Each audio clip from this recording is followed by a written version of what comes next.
Addunyaan kun samii irratti mootummaa qabaachuuf yeroo dheeraa itti yaalaa turte. Yaalii ishee kanas galmaan ga'achuuf yeroo dheeraa taabde. Garuu yeroo tokko humni ittiin qilleensa kanarratti diina isaanii qolatanii fi qilleensa isaanii to'atan akka dhufu mirkaneessanii waan mirkaneessan kanas hojiitti jijjiiruuf itti seenan. Bara dheeraaf samiin kun bakka nagaa hin turre. Biyyoonni humna isaanii agarsiisuufis xiyyaarota waraanaa jabaa ijaaruu irratti wal dorgomaa turan. Yeroo sana keessatti mootummaan Ameerikaa Yuunaayitid Isteets rakkoo guddaa kana tokko hubate. Innis xiyyaara yookaan humna balali'ee samii kana isaaniif tiksu dhabuu jechuudha.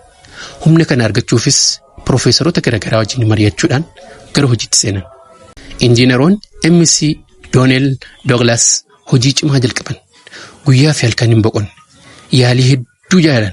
Kufaatii hedduus kufanii dogoggora baay'ee erga dogoggoranii booda wanta dinqisiisaa tokko uuman.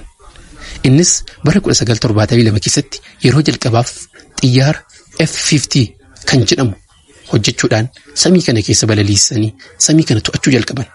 Namoonni isa argan hedduu rifatan, hedduu raajanis. Sababni isaa xiyyaarri kun akka namaa samaayii kana keessa deemuudhaan sababni isaa xiyyaarri kun akkuma namaatti qilleensa kana keessa balali'uudhaan waa hunda to'achuu danda'a.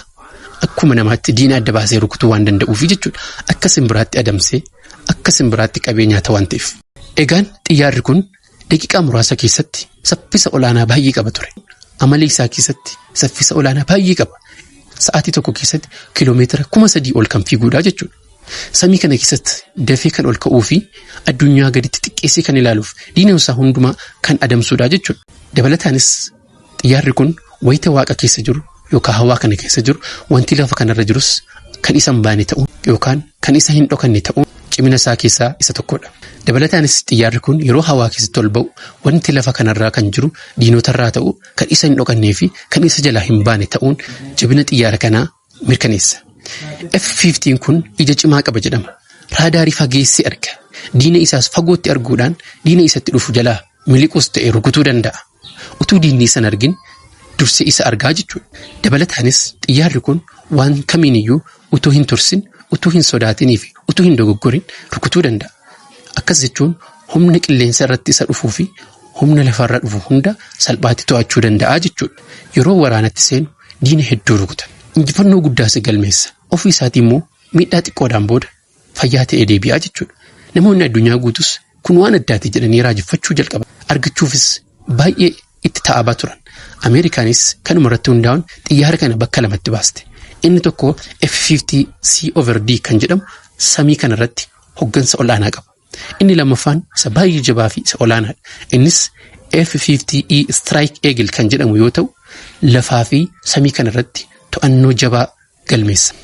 Strike Eagleen kun samii kana irratti to'ataa waan lafarra jirus isa jalaan ba'u. Akkas jechuun yeroo waaqa keessa ol ba'u wanta lafaa, yeroo lafarra jirus wanta samii keessaa to'achuu danda'a jechuudha. Addunyaa irrattis beekamtii guddaa argate.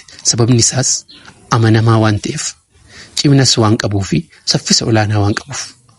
Egaan akka lakkoofsa Awurooppaatti Aapiriil 3 bara 2026 xiyyaarri kun balaliisaa isaa waliin gara qilleensa Iraan imala. Akkuma beekamu xiyyaarri kun injifannoo guddaa galmeessuudhaan beekama.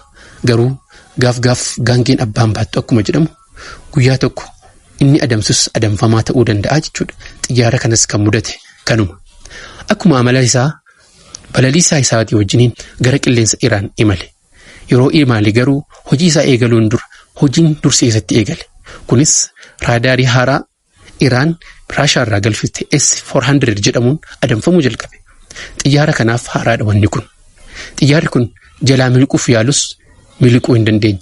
Rukutuus yaalus akka duriitti milkaa'uuf hin dandeenye. Utuu yaalii meeqarra jiru xiyyaarri kun rukutuuf dhaqee rukutamee kufe. Kun seenaa addunyaa irratti tokko jedhee galmaa'e. Xiyyaarri kun qilleensa addunyaa kamiin keessa yeroo jalqabaatiif qilleensa Iraan keessatti rukutamee wanti inni kanaan dura hin beekne isa mudatee jechuudha.